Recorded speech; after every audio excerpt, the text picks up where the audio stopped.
Amerika Serikat ternyata tidak jujur mengenai jumlah pasukan mereka di Suriah. Selama ini pemerintah Amerika mengatakan hanya menempatkan 900 tentara di Damaskus. Para tentara ini punya tugas utama melawan jaringan teroris kelompok negara Islam di Irak dan Suriah atau NIIS atau yang lebih dikenal sebagai ISIS. Pengumuman disampaikan oleh juru bicara Pentagon, Pat Ryder, Kamis 19 Desember 2024. Namun Ryder enggan membocorkan apa alasan pihaknya menaruh pasukan sebanyak itu. Ia hanya mengatakan bahwa pertimbangan diplomasi menjadi alasan pengiriman pasukan ini tidak diumumkan. Pat Ryder juga tidak mau menjawab waktu pasti pasukan tersebut dikirim ke Suriah. Ia menuturkan tentara itu mayoritas berasal dari Angkatan Darat. We have been briefing you regularly that there are approximately 900 U.S. troops deployed to Syria. In light of the situation in Syria and the significant interest, we recently learned that those numbers were higher. And so asked to look into it, I learned today that in fact there are approximately 2,000 U.S. troops in Syria, again, as it's been explained to me, that are there to meet any type of emerging mission requirements associated with the Defeat ISIS mission. Pat Ryder mengiyakan keterlibatan Menteri Pertahanan Amerika, Lloyd Austin, dalam pengiriman pasukan.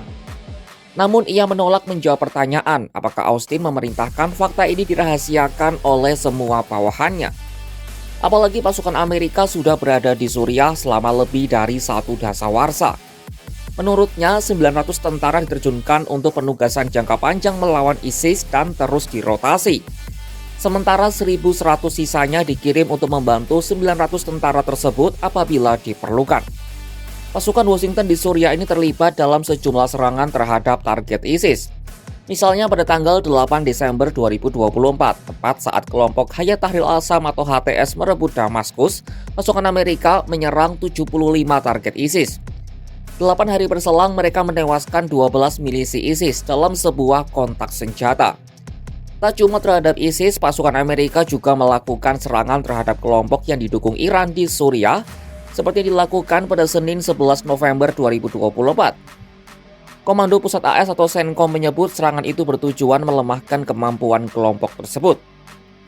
Namun CENTCOM tidak mengatakan kelompok mana yang menjadi sasaran atau apakah mereka dianggap telah mengakibatkan korban. 4 anggota kelompok tersebut dilaporkan tewas dalam serangan. Adapun pengumuman ini hanya berjarak 1 bulan jelang pelantikan Presiden terpilih Donald Trump. Sebelumnya pada tahun 2018, Trump menyatakan hendak menarik pasukan Amerika dari Suriah. Menurutnya kehadiran pasukan AS di sana hanya membuang uang negara. Langkah ini segera saja ditentang oleh Presiden Suriah Bashar al-Assad serta negara-negara tetangga Suriah karena keberadaan pasukan Washington di sana sangat berguna untuk menggempur ISIS.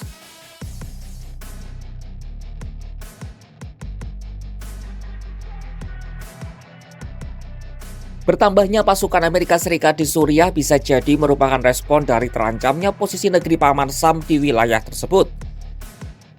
Media Al Monitor melaporkan status pasukan AS terancam akibat gagalnya mediasi antara HTS dengan kelompok oposisi Kurdi. Kenapa gagalnya mediasi dua kelompok itu berpengaruh terhadap Gedung Putih? Jadi begini, Amerika melabeli HTS sebagai kelompok teroris, mengingat latar belakang HTS yang merupakan lepasan dari Al-Qaeda. Label itu belum dihapus walaupun Washington dan HTS sudah menjalin kontak untuk membangun masyarakat Suriah. Sebaliknya, kelompok oposisi Kurdi didukung oleh Amerika Serikat, tetapi dilabeli teroris oleh Turki. Kurdi adalah kelompok etnis yang tersebar antara lain di Turki Selatan dan Suriah Utara. Mereka ingin memerdekakan diri sehingga berseteru dengan Ankara. Nah, di Suriah, kelompok oposisi Kurdi memiliki sayap militer, yang paling terkenal bernama Pasukan Demokratik Suriah atau SDF. SDF adalah mitra penting negeri Paman Sam untuk melawan ISIS. Salah satu tugas mereka adalah menjaga kamp penahanan yang berisi 9.000 milisi ISIS plus 50.000 istri dan anak mereka. Lalu apa yang membuat HTS dan SDF berseteru? Keduanya berdebat soal konsolidasi pemerintahan baru di Suriah. Pemimpin HTS Ahmed Al-Sar'a menekankan Suriah harus menjadi negara bersatu. Sementara SDF ingin otonomi di Suriah Utara dan Timur. Perbedaan pandangan ini berujung pada kontak senjata di Manbij, Suriah Utara. Lembaga pemantau hak asasi manusia di Suriah mencatat 218 milisi SDF dan HTS tewas dalam insiden tersebut. Salah satu pemimpin SDF, Mazlum Abdi, mengatakan prioritas kelompoknya adalah mempertahankan kota Kobani di Suriah Utara sembari proses negosiasi terus berjalan. Hal inilah yang membuat Amerika kalang kabut karena dengan begitu tidak ada yang menjaga kamp penahanan ISIS.